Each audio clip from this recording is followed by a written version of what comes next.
nama kampungnya.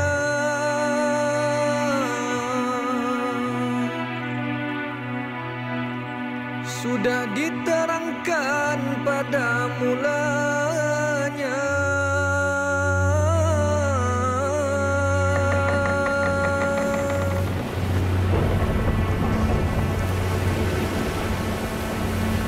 Di tepi sungai Martapura letaknya.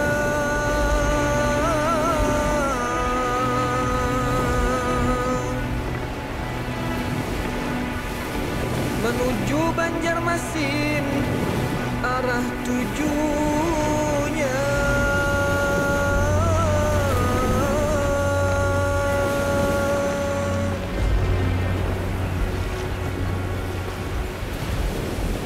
Syiar Islam membahana.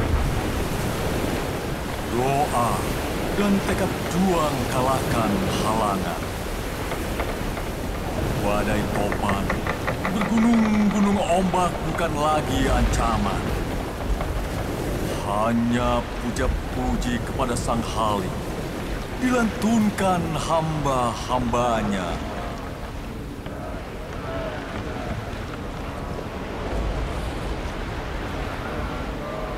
Mengembara di alam kontemplasi, menyeruak, memaknai perjalanan batin. Menjunjung kalimat tauhid, dinakodai kecintaan yang sempurna. Alhamdulillah, wa la ilaha illallah, wallahu akbar, subhanallah, walhamdulillah, wa la ilaha illallah, wallahu akbar.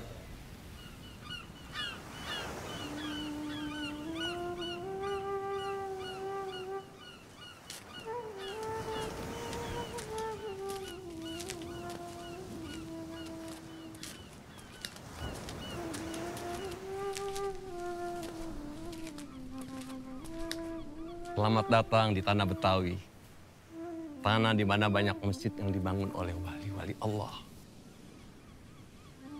Masya Allah, rasa syukur yang tak terhingga saudara-saudaraku. Abdus Somad Al-Falembani, Daud Al-Fatani, yang mau jauh-jauh meninggalkan tanah airnya sendiri demi mengantarkan kami sampai ke tanah Betawi. Sebelum Syekh Muhammad Arsad dan Abdul Wahab bertolak ke tanah Banjar. Sungguh berat nian rasanya melepas sahabat sekalian yang telah suka duka menuntut ilmu bersama selama ini. Kita telah berikrar akan menjadi cahaya, menyikap tabir dari kegelapan menuju terang. Hanya amanah yang kita emban dari menuntut ilmu di tanah suci yang membuat kita harus berpisah. Demi membesarkan syiar di tanah air kita masing-masing, demi tegaknya cahaya Islam. Ayo Syekh.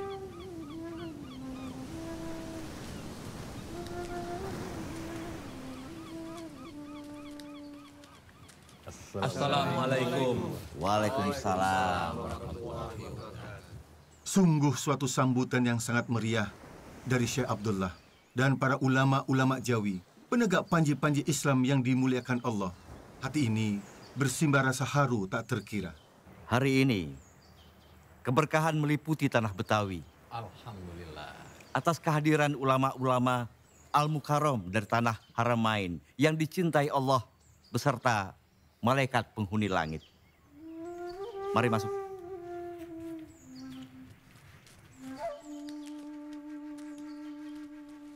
Syekh Muhammad Arsyad dan Syekh Abdurrahman Al-Misri beserta para sahabat sempat singgah di Pulau Penyengat. Benarkah kabar itu? Allahumma na'am, ya Syekh Abdullah. Kami singgah dulu di beberapa tempat. Di Pulau Penang, Perak, lalu singgah ke Tumasik, dan terakhir kita mampir ke Pulau Penyengat Riau. Kami mengajar di masjid-masjid di sana. Alhamdulillah, banyak ilmu yang kami dapatkan saat mengajar. Sultan Riau sangat mendukung syiar dakwah di sana. Bahkan, sebagai rasa syukur kepada Allah, beliau berkenan memberikan buah tangan yang elok kepada kami sebagai tanda kenangan dan rasa syukur.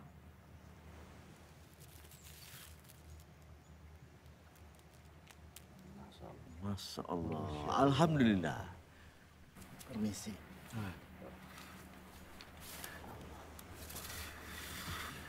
Selama di Tanah Suci, siapa guru-guru dan syekh-syekh antum sekalian?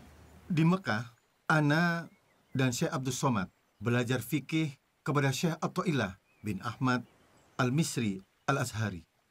Atas izin Syekh Atha'illah, kami pergi ke Mesir lewat Madinah. Di Madinah ini kami bertemu Abdul Wahab Bugis dan Abdurrahman Al-Misri Al-Batawi. Ya, Syekh Muhammad bin Sulaiman Al-Qudri, guru fikih kami. Dan beliau menyarankan agar Muhammad Arsyad bin Al-Banjari dan Abdul Qudus Somad Al-Falembani tidak melanjutkan belajar di Mesir. Karena beliau-beliau dianggap sudah mampu dan berilmu. Bahkan guru-guru di Mesir sudah tidak ada yang mampu lagi untuk memberikan ilmu kepada mereka berdua. Guru tasawuf kami berempat adalah Syekh Muhammad bin Abdul Karim As-Saman Al-Madani.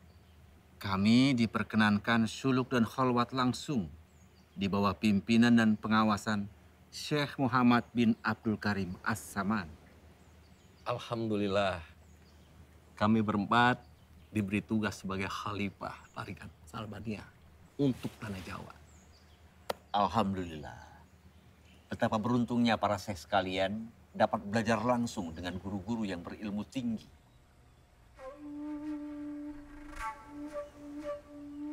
Masjid ini kurang tepat arah kiblatnya. Berita yang Ana dengar tentang banyak arah kiblat di tanah Betawi yang tidak tepat tampaknya benar.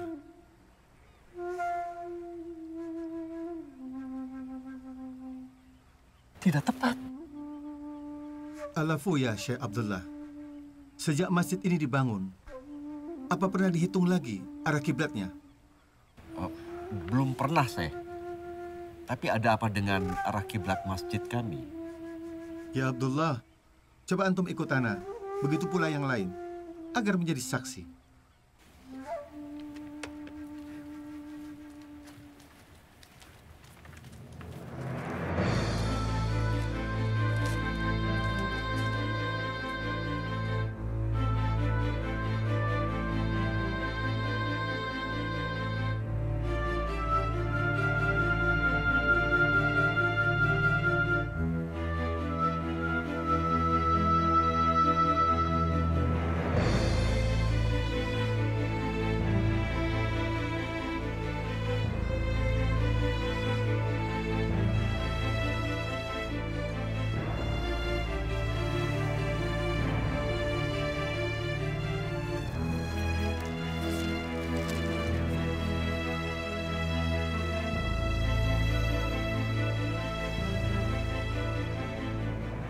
Salah satu titik sudut segitiga bola trigonometri ini adalah letak kota Mekah.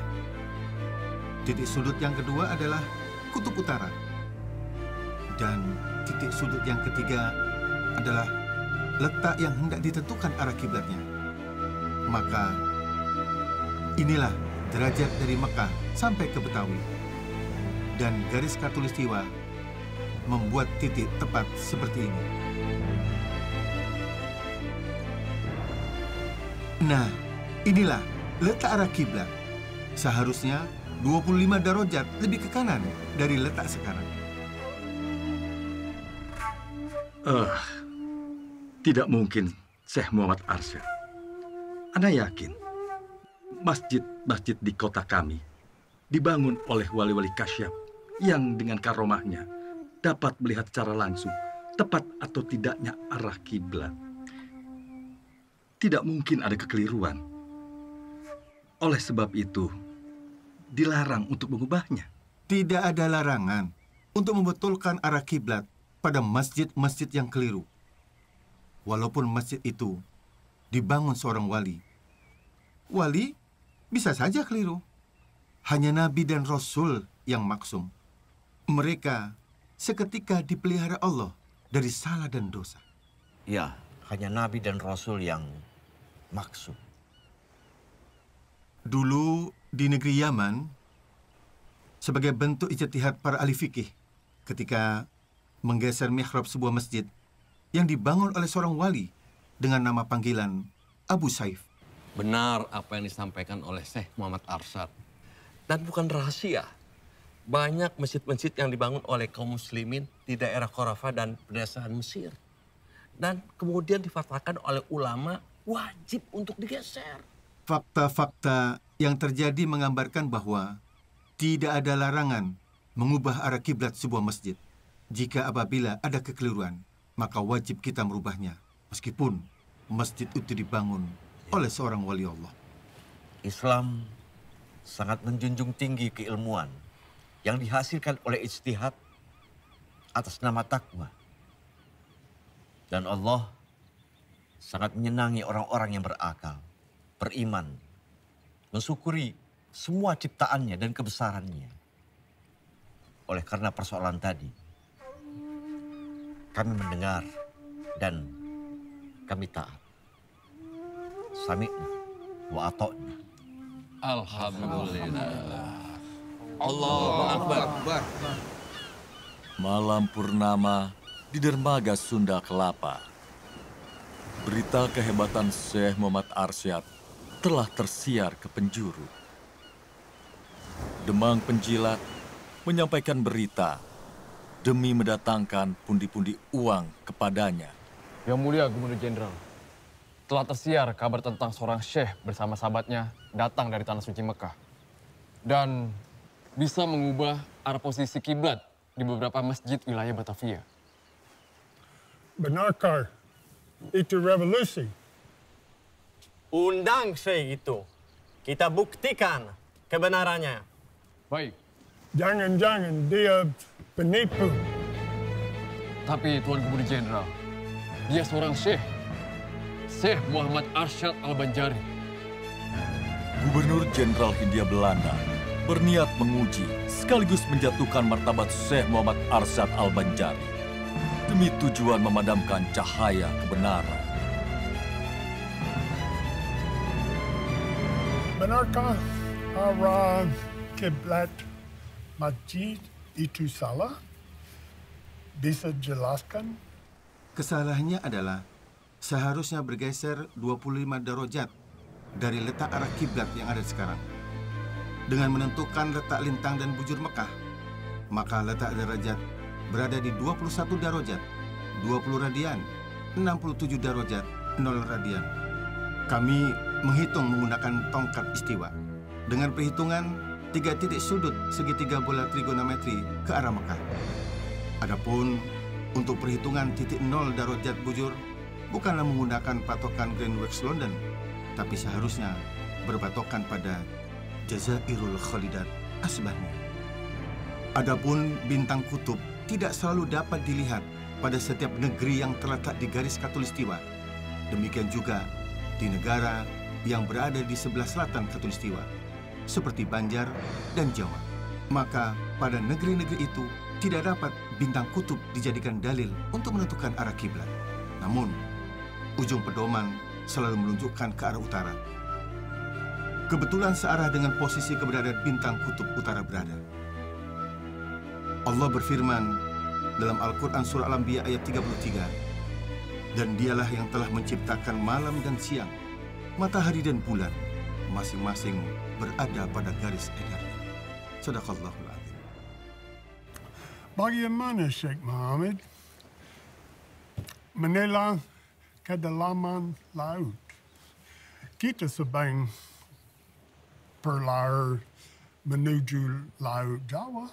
Kedalaman air laut bisa diukur dengan menggunakan tali simpul yang berbandul. Tali simpul berbandul yang ditenggelamkan ke dalam laut yang dihitung dengan perkiraan yang tepat. maka akan mendapatkan berapa kedalaman air laut. Tuan Syekh Muhammad Arsyad Al-Banjari yang terhormat, ada satu pertanyaan akhir yang harus Syekh jawab. Tentang apa isi kelapa yang saya pegang ini? Itu buah kelapa. Dan Allah takdirkan isinya air. Gubernur Jenderal tak patah arang. Silahkan dibelah.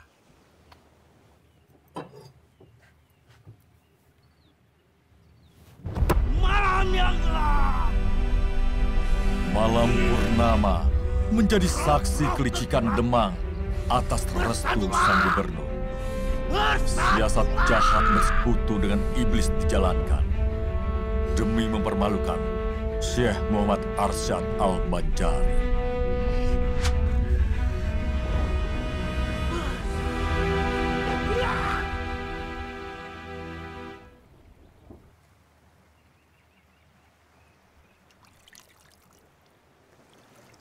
Ahli-ahli sihir itu tidak memberi mudarat dengan sihirnya kepada siapapun, kecuali dengan seizin Allah.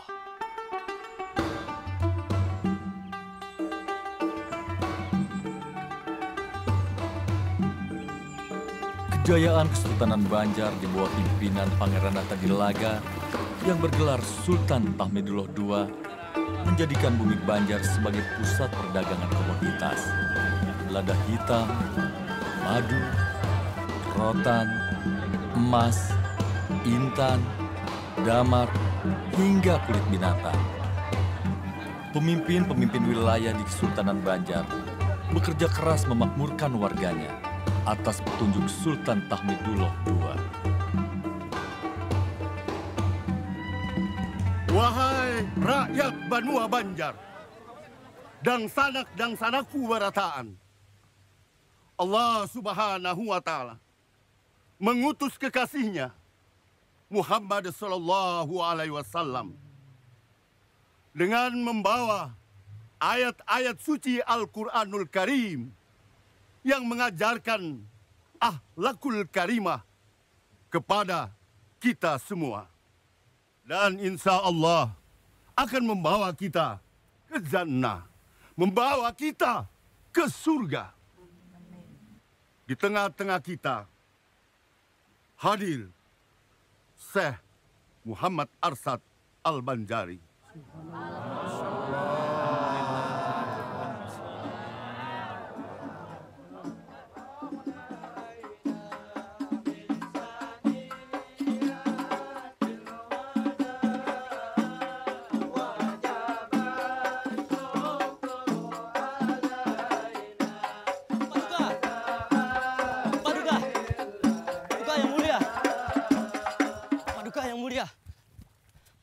Paduka yang mulia, Tuan Guru Muhammad Arsyad yang kita cintai telah tiba di tanah Banjar. Apa benar kabar yang saya dengar ini? Benar, Paduka yang mulia. Sekarang di mana Syekh Muhammad Arsyad berada? Kabar ini ulun dengar dari teman masa kecil beliau yang baru saja tiba dari dermaga. Mereka sempat bertemu di Sungai Barito ketika Tuan sedang bersandar sejenak di dermaga Muara Sungai. Dan tak lama lagi, Paduka, Tuan Guru Muhammad Arsyad akan tiba di dermaga Martapura. Ini sebuah berita gembira.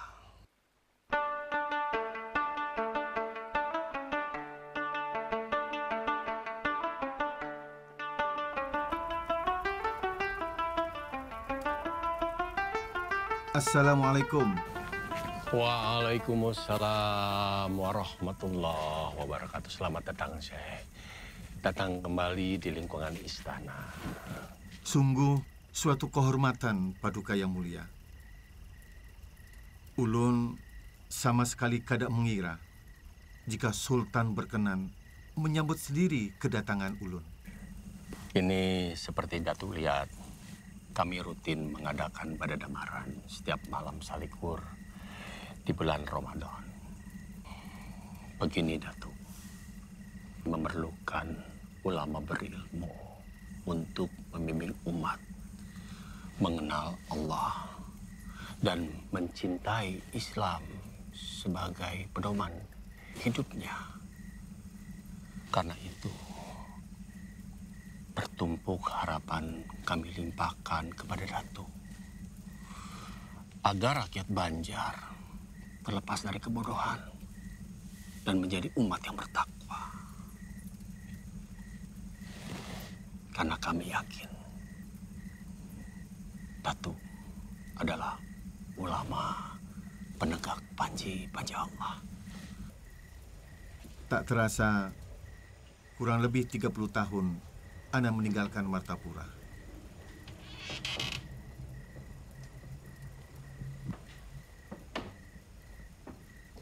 Assalamualaikum. Assalamualaikum. Waalaikumsalam. Abah, ini Syarifah. Syarifah? Syarifah anakku? Iya, ini Syarifah, Abah. Dekat sini, nak.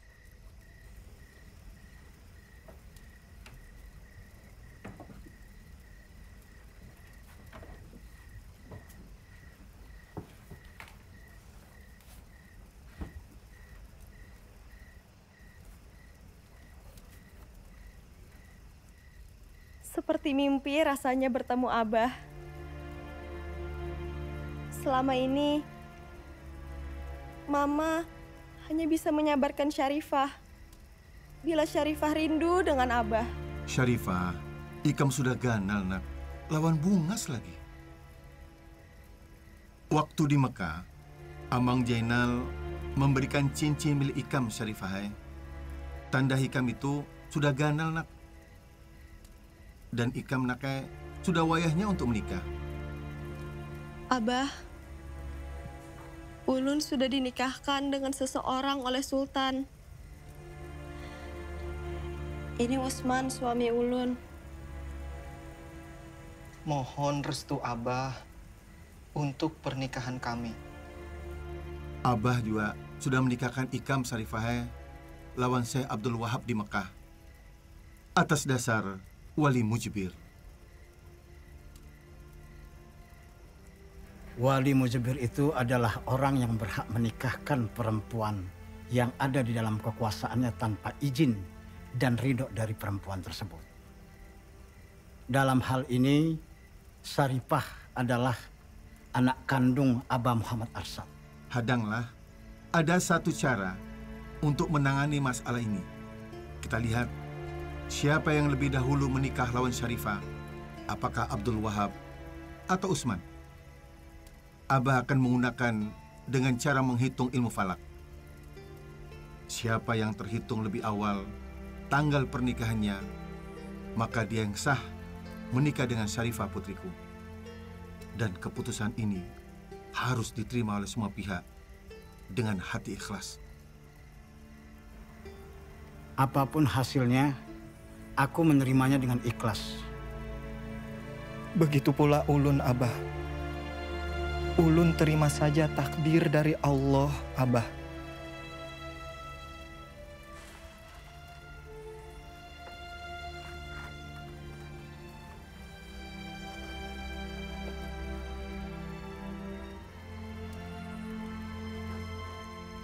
Nah, baiklah. Hasil sudah didapatkan. Berdasarkan perhitungan falak, ternyata pernikahan Syekh Abdul Wahab lawan Syarifah lebih dahulu daripada pernikahan Usman lawan Syarifah. Ini disebabkan karena hasil dari perhitungan ilmu falak itu sendiri. Maka pernikahan Abdul Wahab dengan Syarifah putriku menurut agama Syah. Ulun terima hasil ketetapan Abah. Dan Ulun mengikhlaskan Syarifah demi kebahagiaan Syekh Abdul Wahab.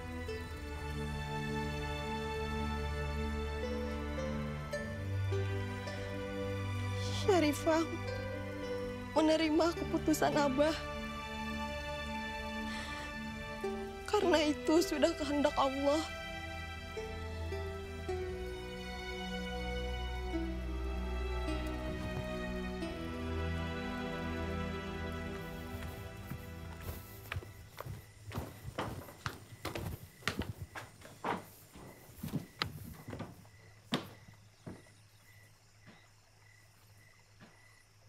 Silakan Pangeran Amir.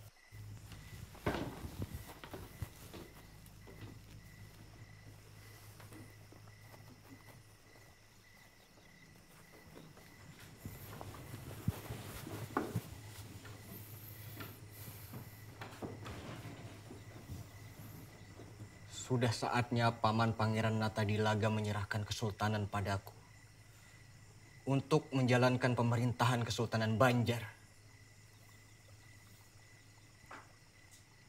Pangeran Amir, takdir Allah sudah ditentukan. Aku Pangeran Natadilaga yang sekarang bergelar Sultan Tahmidullah II telah membangun peradaban negeri Banjar hingga maju seperti sekarang ini.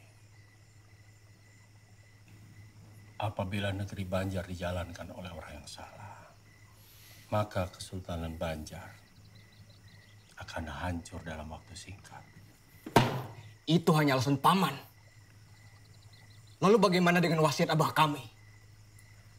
Sultan Muhammad Aliuddin Aminullah yang mewasiatkan bahwa tahta akan diturunkan pada anak-anaknya. Dan kami semua sudah pantas menduduki tahta itu, Paman.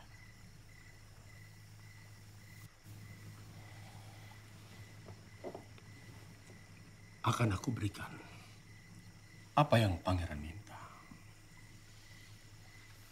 Menikah dengan putri-putriku. Harta yang pian inginkan. Jabatan di pemerintahan semua akan aku kabulkan. Tapi masalah tahta tidak akan aku serahkan. Aku pemegang penuh kekuasaan di Kesultanan Banjar. Aku pemimpin yang diangkat atas berkat Allah.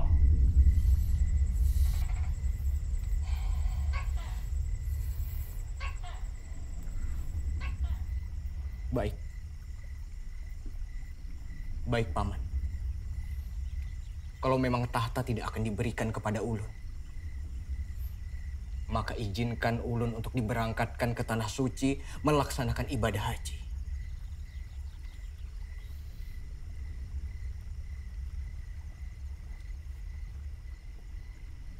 Cita-cita yang sungguh mulia, Pangeran Amir. Aku akan kabulkan keinginan Pangeran.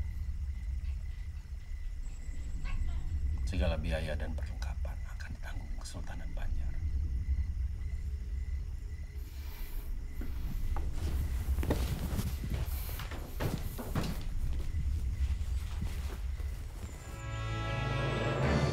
Perebutan kekuasaan terjadi.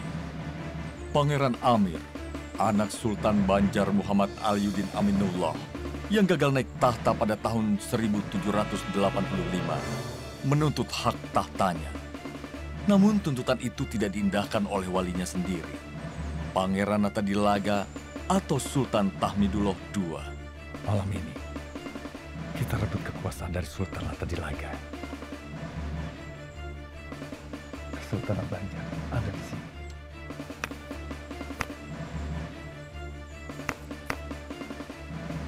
Dia dijaga oleh Paten Juru. Kamu lewat sini. Kalian lewat di sini. Paman, kita akan bertemu di sini. Kita akan gempur Natadilaga. Sasaran kedua.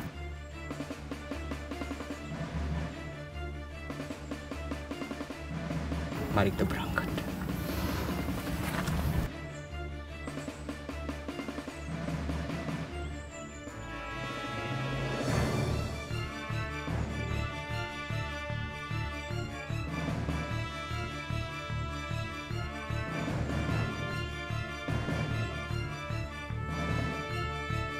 Siapa dulu?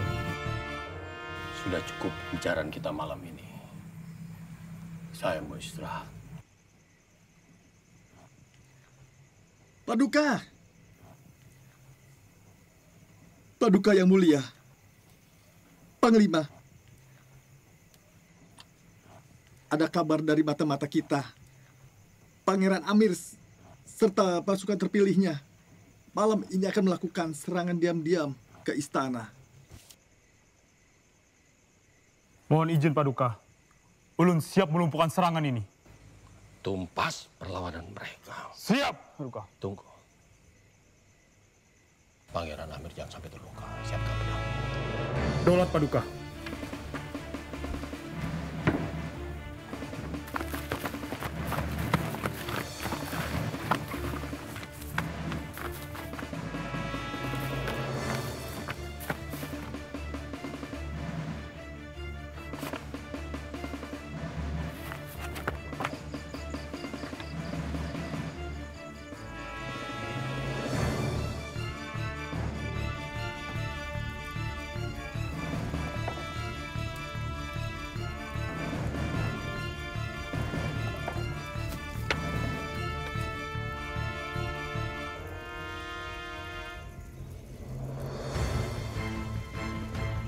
Abah kada mau umpat campur urusan tahta antara keluarga kesultanan. Masalah tahta adalah masalah rumit. Kedua belah pihak punya keinginan untuk berkuasa. Tugas Abah hanya mengembangkan agama Islam bagi masyarakat Banjar. Ini lebih penting bagi Abah daripada ikut masalah perebutan tahta. Bagi Abah, negeri yang dipenuhi oleh insan yang bertakwa adalah negeri yang dirahmati Allah. Semoga pertikaian tahta ini cepat selesai dan tidak menjadi peperangan lagi. Peperangan mengorbankan rakyat tak berdosa. Namun, perang juga menjadi gerbang perubahan nasib suatu bangsa. Tahan. Biarkan pangeran lari. Takdir perubahan telah dicatat di Lauhil Mahfuz. Ditetapkan Allah dalam rahasianya berhasil atau gagal.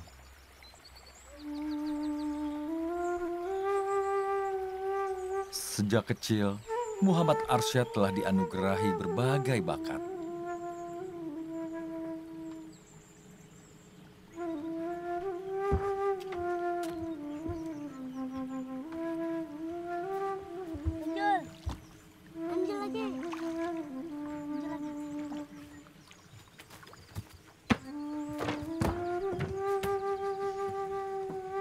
Paduka Sultan, ini yang membuat lukisan itu.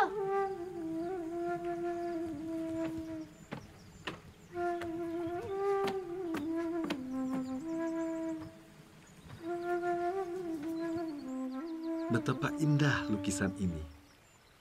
Siapa nama Ananda? Nama ulun Muhammad Jafar.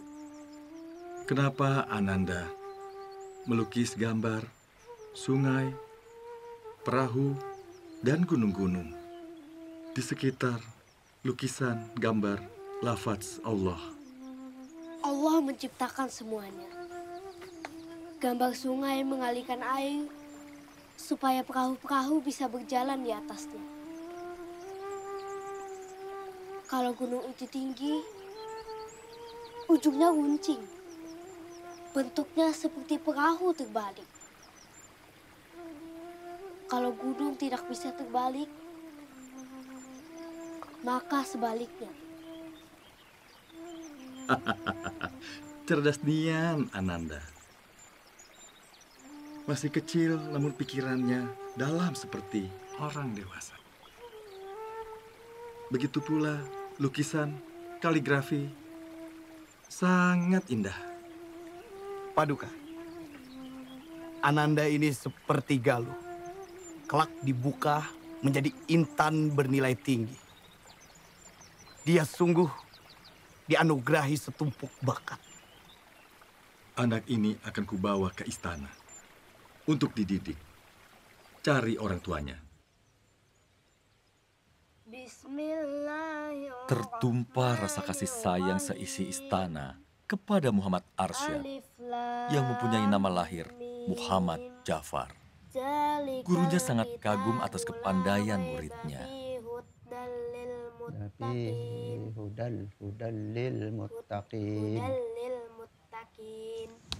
Akhlak, budi pekerti yang lemah lembut, dan sikap gemar menolong membuat teman-temannya menjadikan Arsyad sebagai tauladan mereka. Sat, ayo main logonya. Nah, boleh Arsyadnya.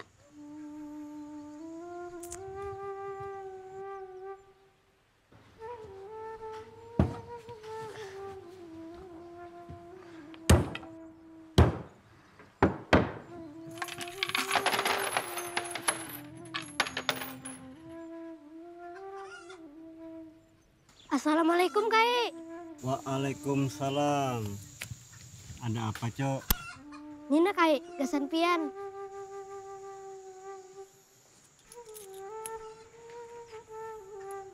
Terima kasih, Cula. Nggih, sama-sama. Nun permisi dulu lah.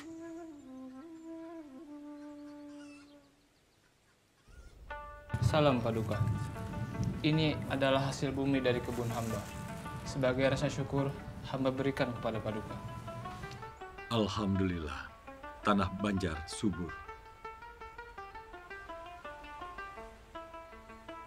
Salam Paduka. Hamba ingin mengabarkan bahwa masalah perkebunan perselisihan di keluarga hamba telah selesai. Alhamdulillah. Terima kasih Paduka. Hamba mohon diri. Paduka. Paduka yang mulia. Baru saja keajaiban telah terjadi pada Tuan Muda Ja'far. Tubuhnya melayang di atas tempat tidur. Melayang? Apa benar? Mana ada manusia bisa melayang?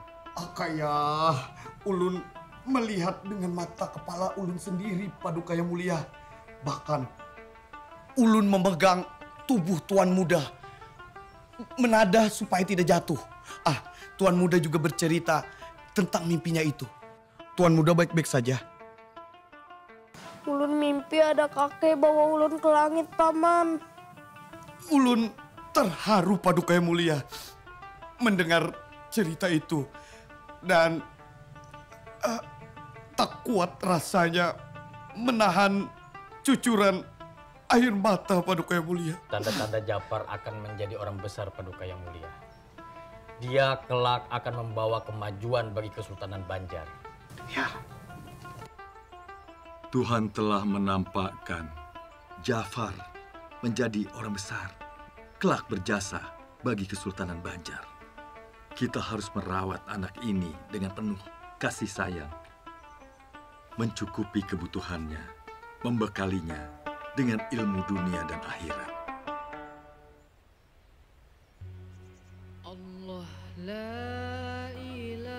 Ulun Muhammad Arsyad.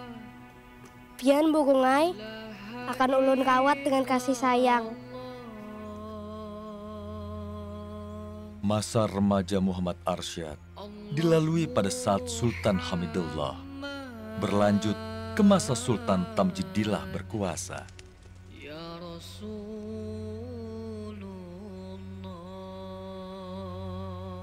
Assalamualaikum.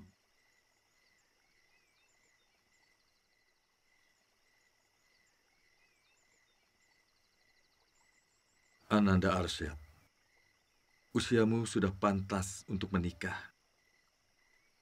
Ada seorang perempuan yang saleha yang saya pilih untuk mendampingi Ananda. Supaya hidup Ananda tenang, tak kalah menuntut ilmu. Ngaran perempuan saleha itu adalah Bajut.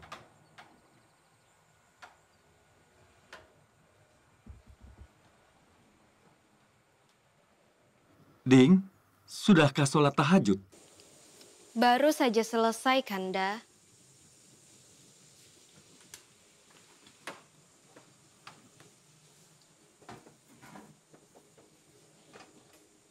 Ding, malam ini begitu hening.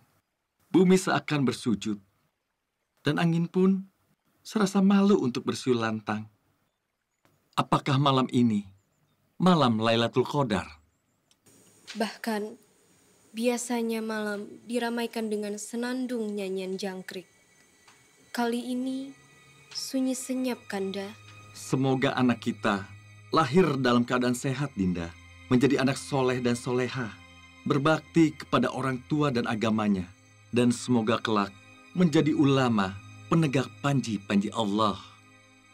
Amin, Kanda. Semoga Allah berkenan mengabulkan, Kanda. Malam ini, Allah menunjukkan hidayahnya kepada Kanda. Ada tekad kuat di hati untuk menuntut ilmu ke tanah Haramain. Kanda, Dinda memerlukan Kanda untuk menemani kelahiran anak yang kita dambakan bersama. Tapi bakti diri kepada Allah lebih utama. Dinda ikhlas melepas Kanda. Jadikanlah Dinda pendamping Kanda dalam syiar Islam. Waktu berpisah tak dapat ditunda. Air mata pun tak bisa ungkapkan rasa. Untayan doa jadi penanda asa. Rasa ikhlas melepas kepergiannya. Menembus relung malam, tiada batas. Detak jantung dua hati saling berbalas. Penghubung kala rindu tiada bertepi. Namun cintaku pada sang Khalik tiada henti. Berat ku rasa tanpamu. Aku mencintaimu, suamiku. Namun Haramain telah menunggumu. Ya Allah, pemilik segala kerajaan, anugerahilah ilmu dari tanah Haramain. Anak keturunanku menjadi ulama-ulama yang tangguh dan berilmu demi syiar kalimat tauhid di tanah Banjar. Cita-cita yang mulia anak Nda Arsyad. Kurestui niat Ananda. Kesultanan Banjar memerlukan ulama-ulama pembimbing umat.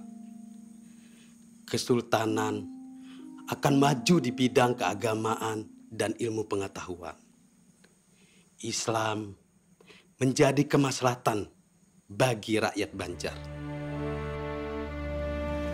Muhammad Arsyad muda menuntut ilmu agama dan pengetahuan umum di Mekah selama 30 tahun. Di Mekah, karena kecerdasannya, Muhammad Arsyad diberi izin untuk mengajar di Masjidil Haram. Ia mendapat sebutan syekh atau seorang ulama dengan keilmuan agama Islam yang tinggi.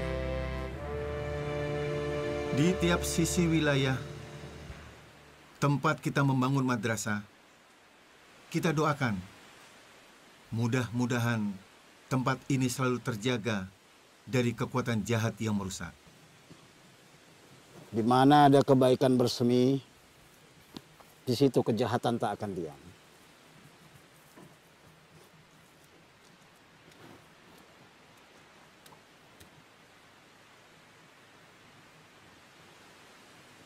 Ini yang terakhir. 4 sisi madrasah sudah selesai dipagar. Semoga dari tempat ini lahir ulama-ulama penegak cahaya Islam. Bertambahnya umat-umat bertakwa yang selalu menjunjung tinggi ilmu dan keimanan dalam menyelesaikan setiap permasalahan. Biiznillah, semua terjadi karena izin Allah. Syekh Muhammad Arsyad Al-Banjari sangat giat berdakwah ke tengah-tengah masyarakat, baik di kota maupun di desa, baik di lingkungan keluarga sultan maupun rakyat jelata.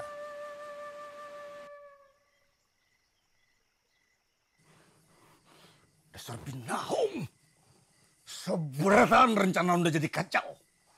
Unda sudah hendak membangun rumah judi lawan gelanggang besaung ayam. Ini gara-gara dibangun madrasah di kampung dalam pagar.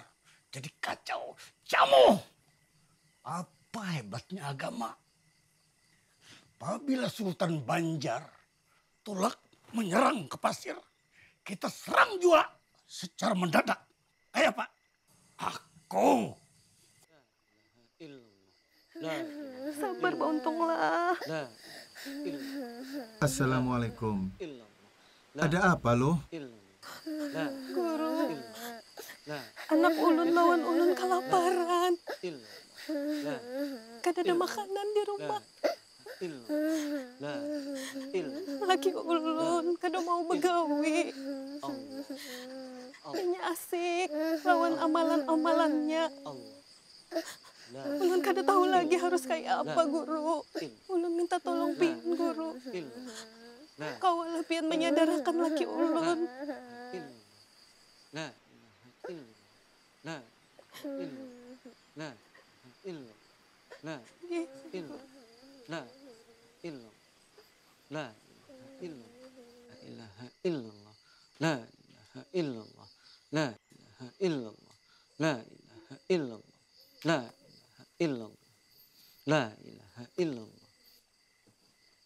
Nang, maukah Ikam menjadi orang pilihan untuk bisa bersama dengan Rasulullah di surga kaina? Inggih, ulun hendak benar bersama Rasulullah, kekasih Allah, supaya ulun kau melihat wajah Allah. Mencari nafkah itu adalah jihad fisabilillah. Berjuang di jalan Allah. Bila Ikam mengikuti apa yang Rasul lakukan, maka Ikam adalah pengikut Rasul. Dan berhak kelak hidup bersama Rasul. Rasul SAW bersabda, sesungguhnya, bila seseorang bekerja untuk mencari nafkah, serta mencukupi kedua orang tuanya, maka ia pun fisabilillah. Berjuang di jalan Allah. Bahkan baginda Rasul SAW pernah saat masih kecil mencari nafkah dengan mengembala ternak orang lain. Beliau kian mahir berdagang. Bahkan sebelum kenabiannya, beliau dikenal sebagai seorang pedagang yang sukses dan terpercaya. Maulah Ikam berjihad fisabilillah mengikuti Rasul yang kita cintai. Inggih, ulun hendak benar jadi pengikut setia Rasulullah SAW. Mudahan Allah meridhoi niat ulun bagawi mencari rajaki gasan menghidupi anak bini ulun. Mudah-mudahan kami selamat dunia akhirat. Amin. Dunia ini hakikatnya menjadi alat untuk menggapai kebahagiaan akhirat. Abah minta maaf, nak. Abah sayang. Mudah-mudahan kita selamat dunia akhirat. Nyaman dunia akhirat. La ilaha illallah, la ilaha illallah, la ilaha illallah, la ilaha illallah, la Alhamdulillah, ulun sudah mulai mengerti yuk. Ayo cepetan masuk, nanti terlambat.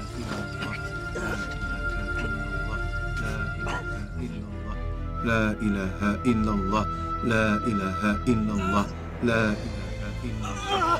Doa-doa perlindungan dan zikir pengagungan kepada Allah menjadi benteng dari kejahatan yang mengintai.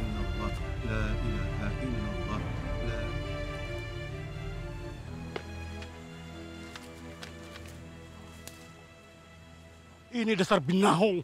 Kenapa nangka itu jangan kawa? Hah? Wah! Sudah dipadahi. Kenapa? Kada pintar nih. Sudah kupadahi bakar bila perlu.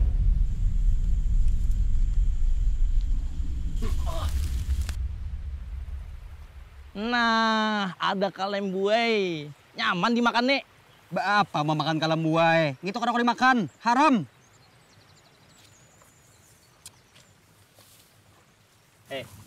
Kalem buai itu halal dimakan. Nah, kalem buai itu haram. Nah, dari mana dasarnya ikam nih? Bungo dipelihara. Mau kamu nyambati bungo? Ngaranya kalem buai itu pasti haram sudah. Nah, melawan kah? Assalamualaikum. Waalaikumsalam. Tuan Guru, hati boleh panas, kepala harus tetap dingin. Bubuhan Ikam jangan saling menyakiti lah. Berdebat boleh aja, tapi jangan emosi, lantas lepas kendali. Bubuhan Ikam berdebat tentang kalembui kalau halal atau haramkah bila dimakan. Inggih, Tuan Guru. Baiklah, semua binatang banyu yang hidupnya di dalam banyu maka halal untuk dimakan. Atau juga dapat hidup di daratan tetapi kada lawas, baik dari jenis iwak maupun yang lainnya.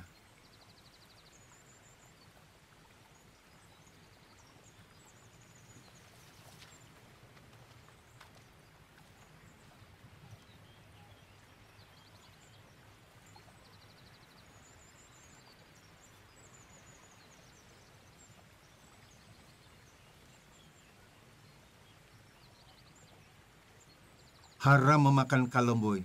Karena apa? Karena berdasarkan kaya apa hidupnya, bisa hidup lawas di banyu atau lawas di darat. Amun haleleng halal Japang dimakan, karena hidupnya lawas di banyu.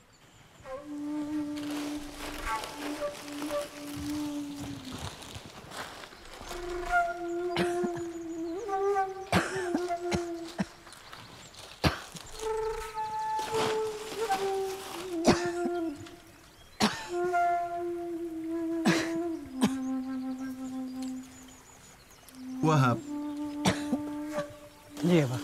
Tolong Pang dan Isidin. Iya, Pak. Assalamualaikum. Waalaikumsalam. Nini kerja sendiri? Inggih, Datu. Laki ulun lagi garing banget. Sampai kada kobe bangun.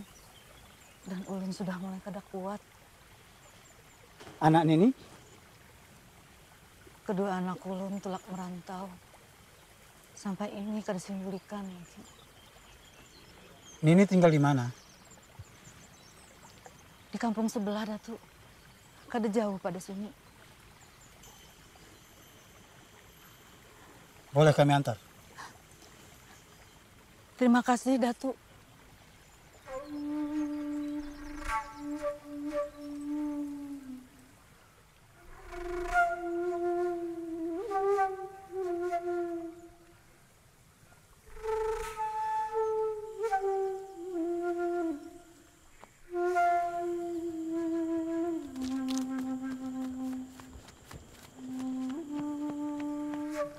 Assalamualaikum.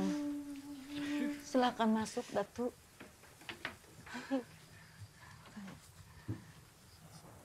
Silakan duduk, Pak Tuan Guru.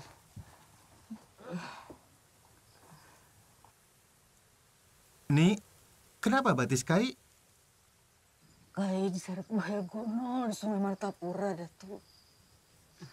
Alhamdulillah, Kai masih bisa menyelamatkan diri. Meskipun luka parah diseret buaya.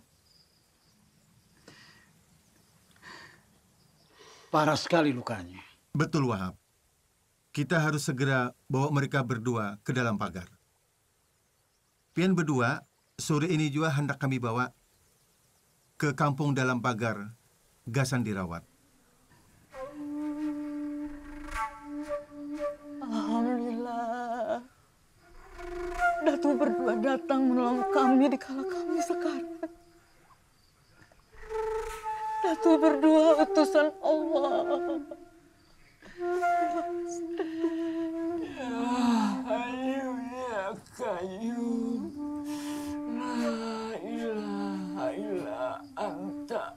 Allahu Akbar. Nanti di kampung dalam pagar, Kai dan Nini dibantu oleh Pananamba dari istana.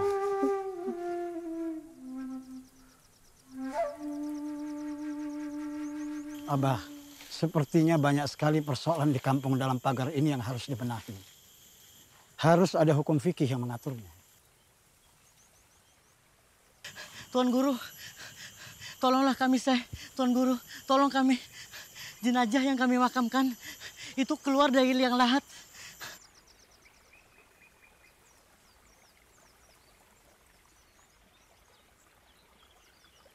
Ma, maafkan anak Mama. Tanah di wilayah Banjar memang banyak berjenis rawa atau tanah gambut. Ketika curah hujan tinggi, maka dengan mudah mayat keluar dari dalam kubur. Mudah rusak, bahkan banyak dimakan hewan buas. Betul, Tuan Guru. Kemarin ada jenazah yang dimakan binatang buas. Sudah kami kafani dan kami makamkan lagi.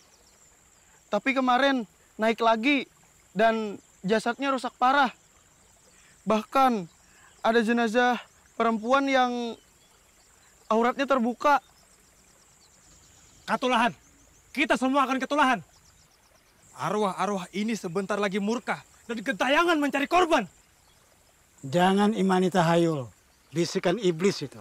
Sebaiknya mayat yang sudah dikafani ditempatkan di dalam tabela agar jasadnya kada hancur. Banua Banjar ini kebanyakan tanahnya rawa dan tanahnya juga gambut. Berbeda di Arab atau di Timur Tengah yang pada umumnya tidak ada rawa dan tidak ada gambut. Maka pemakaian tabela hukumnya wajib di sini. Betul, Tuan Guru. Kata Abah yang pernah ke tanah Arab, di sana hanya ada padang pasir. Keadaan alam yang berbeda yang membuat hukum fikih menyesuaikan diri dengan masalah yang dihadapinya. Makruh lagi bid'ah menanam mayat di dalam tabela. Tiada makruh, bahkan wajib karena uzur. Seperti tanah berair, atau rupui, atau mayat perempuan yang tidak ada muhrim, atau takut akan binatang buas yang mengorek ke tanah kubur itu.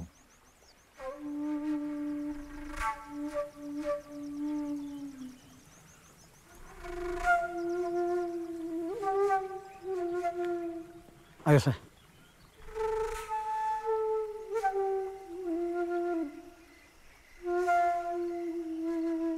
Daun ini sangat berkhasiat mencegah luka kayu yang makin parah dan membusuk. Daun ini ulun campur dengan ramuan buatan yang dapat dengan cepat mampu mengeringkan luka. Padi, Padi, Padi, ampun, Padi, Padi, Padi. Ini ramuan dari tanah Hindi, Datuk. Pengobatan daun kelor ini sudah ada sejak bahari kala. Ulun terima kasih banyak. Pian mau mengobati ulun. Paduka yang mulia, alhamdulillah, Kesultanan yang Paduka pimpin sangat maju perekonomiannya. Pembangunan terjadi di mana-mana. Pengajaran Islam maju pesat. Mengaji dan membaca tulis Arab Melayu semakin membumi. Rakyat Banjar semakin mengenal tentang tauhid dan fikih. Pengajaran ilmu nahwu dan sorof yang diajarkan guru-guru dalam bahasa Arab memudahkan santri-santri bisa membaca dan memahami kitab-kitab berbahasa Arab, insya Allah. Dari pesantren kampung dalam pagar ini, bermunculan para mubaligh, ulama, guru agama, serta orang alim. Insya Allah.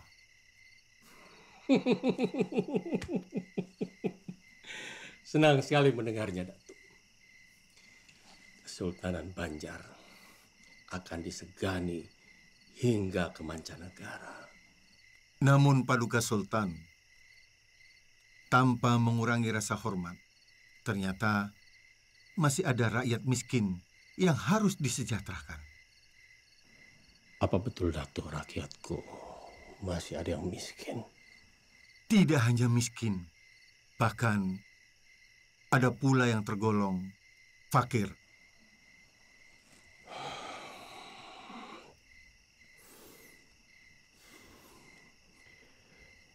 Kemiskinan adalah cermin dari kegagalan suatu negeri. Aku sebagai penguasa Kesultanan Banjar tidak akan membiarkan hal ini akan terjadi.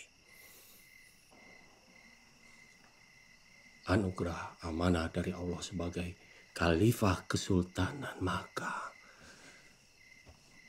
aku akan sejahterakan negeri ini secara merata. Akan aku kerahkan segenap kemampuanku, Datuk. Baik Paduka Sultan, sebagai orang Banjar akan mencurahkan segenap pemikiran, mendukung daya dan upaya Paduka dalam rangka mengentaskan kemiskinan.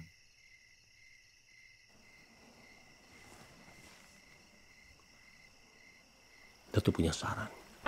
Rakyat fakir miskin, untuk yang masih kuat mencari nafkah, kita beri kail yang mulia. Sedangkan yang tidak mampu bekerja, seperti orang lumpuh, buta, jompo, diberikan bantuan yang sifatnya rutin, sehingga kebutuhan mereka tercukupi dan layak. Melalui penyaluran zakat harta, diberikan dalam bentuk modal usaha, ataupun modal kerja, bukan lagi bahan pokok yang habis dimakan. Sebuah terobosan yang bijak dan tepat guna, Datuk. Khalifah Umar Ibn Khattab menyatakan, pemberian zakat hendaknya bisa mengurangi kemiskinan, sekalipun dengan memberikan 100 ekor unta. Karena tujuan zakat adalah menjadikan mereka tidak lagi sebagai peminta atau penerima zakat. Itulah hakikat dari mensejahterakan kehidupan umat. Islam tidak hanya membangun peradaban dunia, tapi juga menyelamatkan kehidupan rohani. Bagi fakir miskin yang tidak mempunyai kemampuan untuk berusaha, maka atas izin Sultan, ia bisa dibelikan semisal kebun, di mana kebun itu bisa disewakan atau bisa dikelola sendiri, yang hasilnya bisa untuk mencukupi keperluan hidupnya sampai kadar umur rata-rata manusia. Sedangkan bagi fakir miskin yang mampu bekerja, penyaluran zakatnya diutamakan berbentuk alat yang sesuai dengan kemampuan mereka. Buruh tukang, kita belikan alat pertukangan. Buruh tani, kita belikan alat pertanian. Bagi fakir miskin yang mempunyai keahlian tertentu, maka atas izin Sultan, ia dibelikan alat atau sarana yang bisa dipergunakan untuk mencari nafkah. Meskipun alat yang dibutuhkan itu lebih dari satu macam, maka ia bisa dibelikan semisal kebun untuk menutupi kekurangannya. Kurang lebih seperti itulah paduka Sultan. Bagi fakir miskin yang mempunyai keterampilan berdagang, maka ia diberi modal sesuai dengan keperluannya, meskipun itu banyak. Jika hasil dari usahanya itu belum mencukupi, maka ia boleh menerima zakat lagi. Baik, Datuk. Aku sebagai penguasa Kesultanan Banjar sangat mendukung masalah zakat ini. Aku tugaskan Datuk untuk mengelola zakat demi sebesar-besarnya kemakmuran rakyat Banjar. Selain pendapatan pajak dari Kesultanan Banjar sendiri.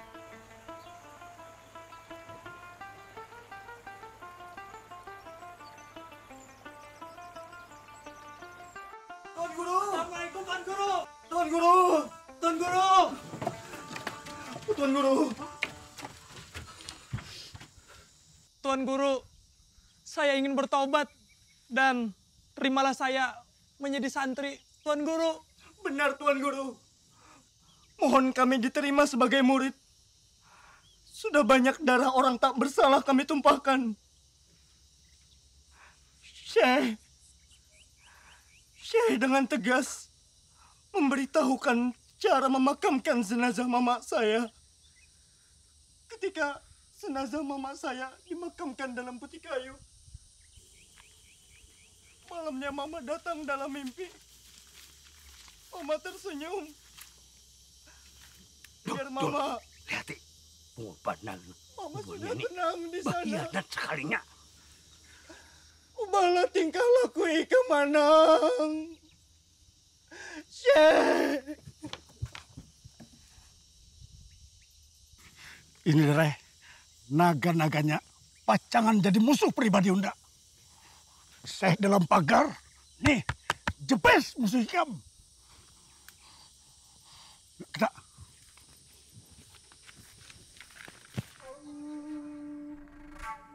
Abdul Wahab, Abah baru saja membuat tanda sudetan sungai untuk membuat sungai buatan guna mengatur pasang surutnya air, mengairi sawah-sawah yang kering, menjadikan alat lalu lalang perahu.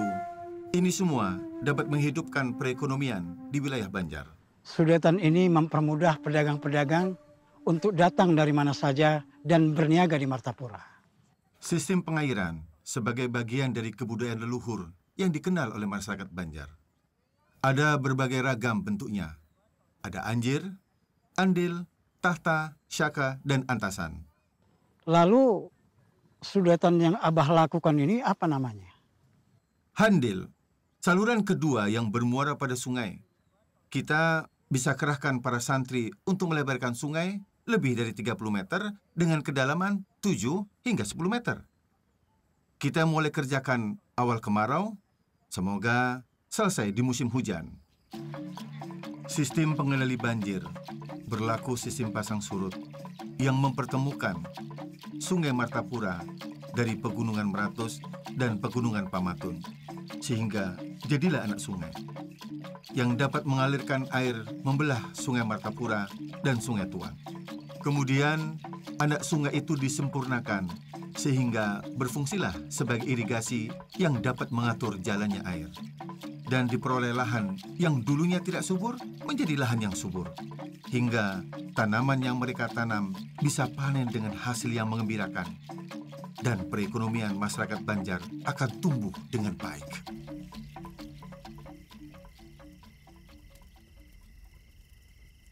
Terima kasih Paduka Sultan.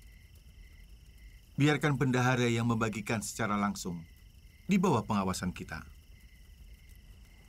Ya, aku ingin menyaksikan rakyatku sejahtera. Tidak ada lagi kata miskin. Sudah unda padahi, kacaukan dalam pagar. Bila perlu, bakar madrasahnya. Kada pintar, itu aja kada kau matasi. La ilaha illallah, la ilaha illallah, la ilaha illallah, la ilaha illallah, la ilaha illallah, la ilaha illallah, la ilaha Awas, illallah. kada tolong jebes. Hadangi nyawa. La ilaha illallah, la Hadangi. illallah, la ilaha illallah, la ilaha illallah. Hari ini pertemuan, pertemuan lo jebes. Bunuh jam. La ilaha illallah, la ilaha illallah, la ilaha illallah, la ilaha illallah, la ilaha illallah, la ilaha illallah, la ilaha illallah, la ilaha illallah, la ilaha illallah, la ilaha. Tapi aku harus membunuhnya. La ilaha illallah, la ilaha illallah, la ilaha illallah.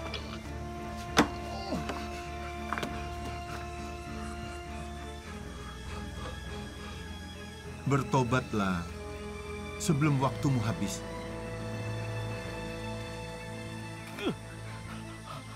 Ampun, Se. Ampun. Ulun kalah. Ulun bertobat, Se. Ulun tobat. Sebelum seseorang ingin menjalani, tobat. memahami, dan mengamalkan lebih lanjut tentang tasawuf, maka ia harus mengenal dirinya. Man arafa nafsahu, faqad arafa rabbahu. Datuk Sanggol tinggal di Tatakan Tapin. Pertama kali kami bertemu di Mekah, Tuan saat itu mengenakan baju palembangan hitam. Abah kebingungan. Celana hitam. Kenapa bisa orang Banjar ke Mekah setiap hari Jumat? Dari manakah Tuan berasal sebenarnya? Ulun namanya Sanggul. Ulun dari Tatakan Tapin. Tapin? Tapin Banjar? Inggih, Datuk. Masya Allah. Datuk, dari mana asalnya? Nah, tetamu orang Banjar sekalinya. Ngaran ulun Muhammad Arsad, asal kampung Lok Gabang, Martapura. Ulun kira Datuk orang Timur Tengah. Abah ulun memang punya darah di sini. Pekerjaan Abah adalah sebagai ahli pengukir kayu untuk kegiatan pertukangan di dalam Istana Banjar. jiwa seni nampaknya turun ke ulun yang senang melukis. Rasa dalam jiwa digerakkan oleh sihir, sedangkan akal menyeru dalam jahar. Keduanya berpadu dalam kecintaan pada ilahi. Sujudnya bagai batu, takbirnya mengguncang arasy. Dalam pujian Rahman dan Rahimnya, langit menyibak samudra batin, mereguk limpahan nur dalam suka dan cita, dan menangis dalam kerinduan yang menyayat. Setitik noda dosa menyilaukan permata ketakwaan. Penyesalan hanya jadi hiasan. Kemarahan menjadi tombak angkara murka. Hanya perisai hati melumpuhkan kekuatan hakiki. Singkap kemilau cahaya sang kholik hingga mata terpejam. Dari helai nafas menderu hingga detak jantung merayap dalam sunyi. Yang ada hanya keagungan namanya. Datu sudah berapa lama di Mekah? Ulun kemari Jumat kemarin. Ulun setiap Jumat kemari untuk bersembahyang. Tapi ke Mekah sangat jauh jaraknya. Mana mungkin? Ulun kada berdusta, Datuk. Baiklah, baiklah. Kalau Datuk Sanggul merasa tidak berbohong, bila pian berbulik lagi ke Mekah, tolong bawakan buah yang sedang musim di Martapura. Ingat, di Jumat depanlah. Riau-riau padang si Bundan, di sana padang si tamu-tamu. Rindu dendam menatap rembulan, di hadapan Allah kita bertemu.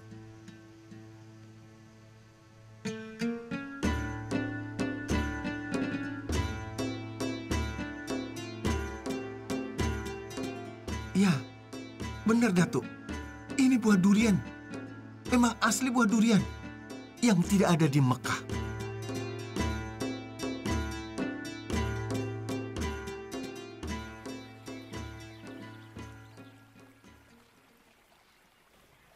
Dar, kita ini Dare kawan sekenceng, kawan semuak seliur.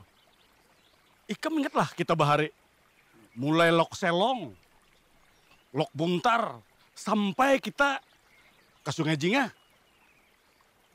Nah, kehendak akulah Darlah, kita ini tua sudah Dare.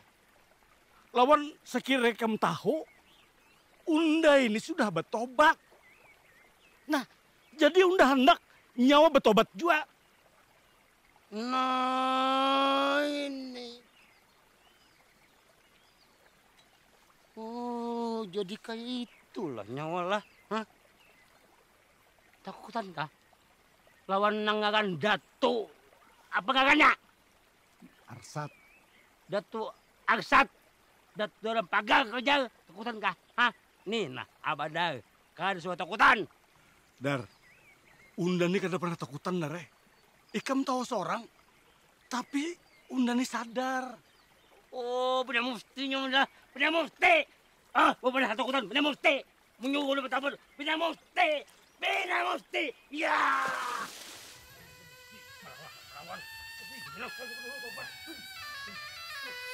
Udah, ada main gue, udah. Tobat ada muftinya, Wak. Apapun ini kalian main udah tobat apa-apa itu. Karena apa? Pokoknya ini. Apa nyawa cengang-cengang? Hah? Apa nyawa cengang-cengang? Sini. Jangan.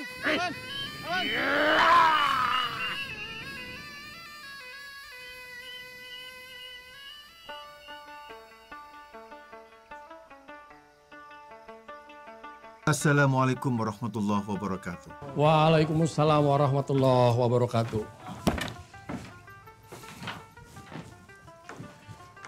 Begini Datuk, banyak permasalahan tentang fikih yang harus dijelaskan kepada masyarakat. Aturan-aturan fikih sangat membantu tatanan hidup rakyat Banjar. Apa Datuk Kalampayan bisa membuat aturan-aturan fikih yang nantinya bisa menjadi pedoman hukum, sehingga rakyat Banjar bisa semakin mudah mengenal aturan-aturan dalam Islam? Daulat Paduka Sultan, ulun memang punya rencana untuk menulis sebuah kitab. Dan ulun sudah mengumpulkan beberapa masalah yang terjadi di masyarakat Banjar yang akan ulun tulis dalam sebuah kitab. Bagus sekali, Datuk. Ternyata Datuk sudah mengumpulkan bahan-bahannya.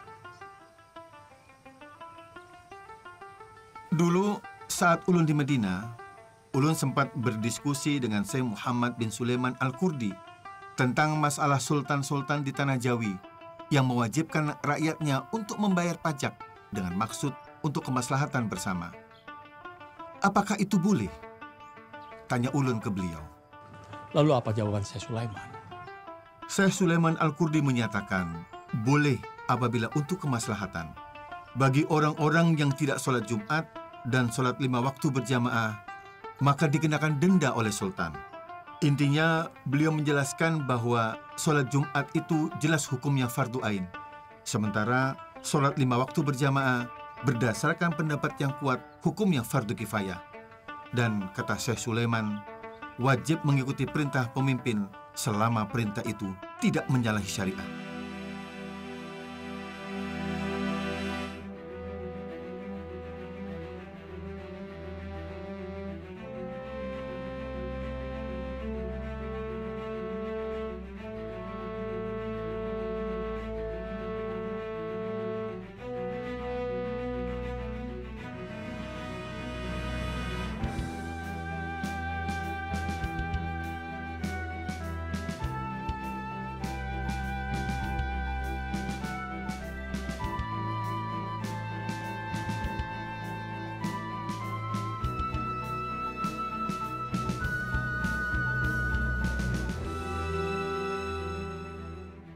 Paduka Sultan, Kitab Sabilal Muhtadin ini adalah untuk kepentingan pelaksanaan hukum Islam di Kesultanan Banjar.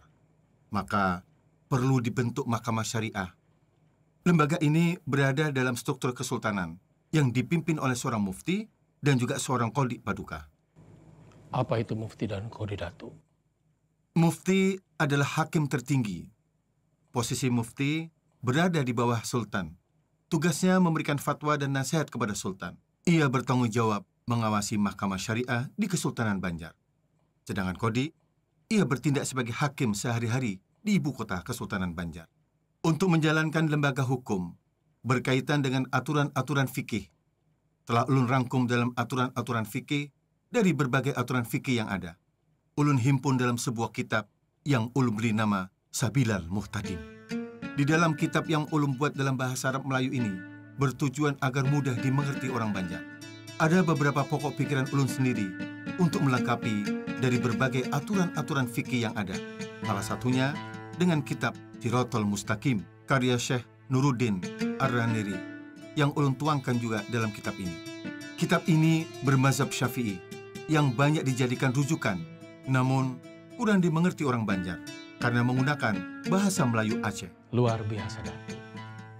Kitab ini memudahkan aturan-aturan agama Islam makin dimengerti oleh rakyat Banjar. Aku akan menyebarluaskan hingga menjadi rujukan bagi kerajaan-kerajaan Islam lainnya. Karena kitab Sabilal Muhtadi ini isinya sangat lengkap membahas aturan-aturan hukum Islam dan menggunakan bahasa Melayu. Menurut Datuk, siapa yang pantas duduk menjadi mufti dan qadhi di Kesultanan Banjar? Cucu ulun yang sedang berdakwah pantas menjadi mufti. Namanya Muhammad As'ad Paduka. Sedangkan Abu Su'ud, dia adalah seorang mubaligh dan pantas menjabat sebagai seorang qadhi. Sedangkan ulun juga mengusulkan putra ulun Sihabuddin, Zainuddin, Hasanuddin sebagai khalifah. Kitab yang akan dijadikan undang-undang ini berisi lengkap dengan mahkamah syariahnya dan para pejabat yang akan menjalankannya. Luar biasa jasa Datuk bagi Kesultanan Banjar. La haula wa la quwwata illa billah. Syarat tayamum itu ada 10 perkara. 1. Alat yang dipergunakan tayamum adalah tanah. 2. Tanah yang dipakai itu suci. 3. Tanah yang dipakai bukan tanah mustakmal, yakni yang sudah dipakai untuk kegiatan bersuci yang lainnya. 4. Murni dari campuran. Assalamualaikum warahmatullahi wabarakatuh. Waalaikumsalam warahmatullahi wabarakatuh. Ayo, Ha.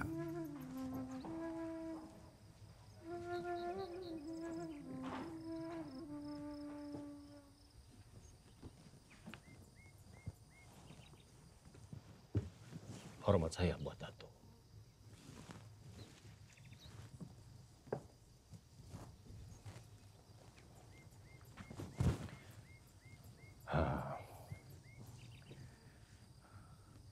Datuk Arsyad, tampaknya Kesultanan Banjar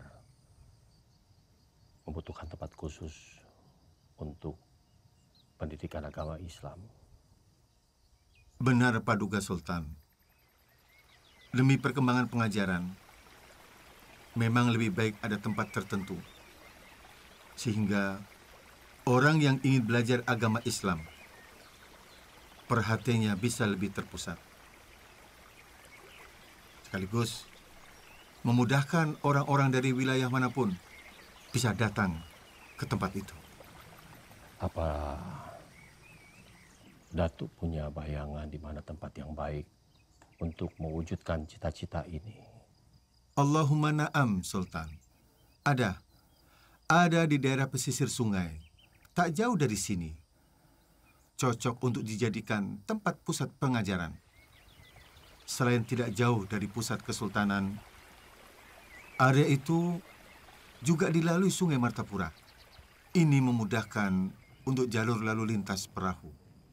Baik, Datuk. Saya akan berikan tanah Lunggu. Karena Datuk adalah bagian dari keluarga besar Kesultanan Banjar. Di tempat itu akan dibangun rumah untuk Datuk.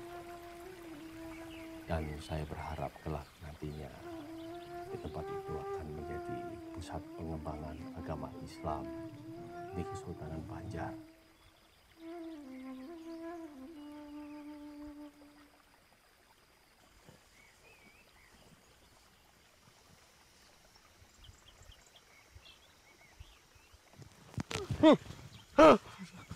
Ampun, ampun Paduka, ampun Sultan. Hukum mati Abadar atas kejahatan pembunuhan yang dia lakukan. Tidak, tidak, tidak. Suatu saat, Syekh Muhammad Arsyad Al-Banjari sangat ingin mengunjungi Datuk Sanggul sahabatnya. Dan nanti kalau aku tutup usia, aku ingin saudaraku Arsyad yang memandikan jenazah. Dia tinggal di kampung dalam pagar Martapura. La ilaha illallah Muhammad Rasulullah. Innalillahi wa inna Assalamualaikum. ilaihi raji'un.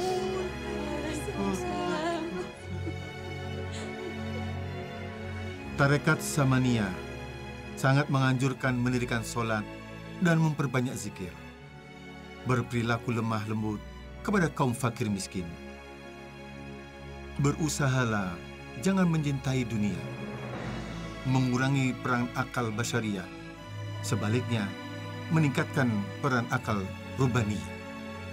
Dan bertauhid kepada Allah pada zat, sifat, dan af'alnya.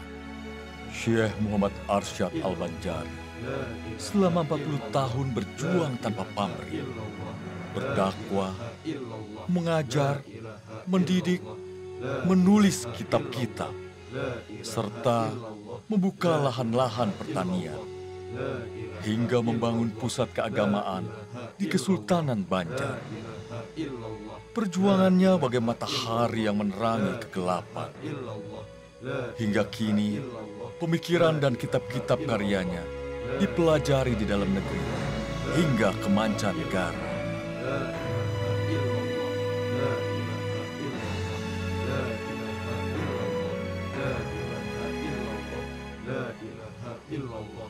La ilaha illallah, la ilaha illallah,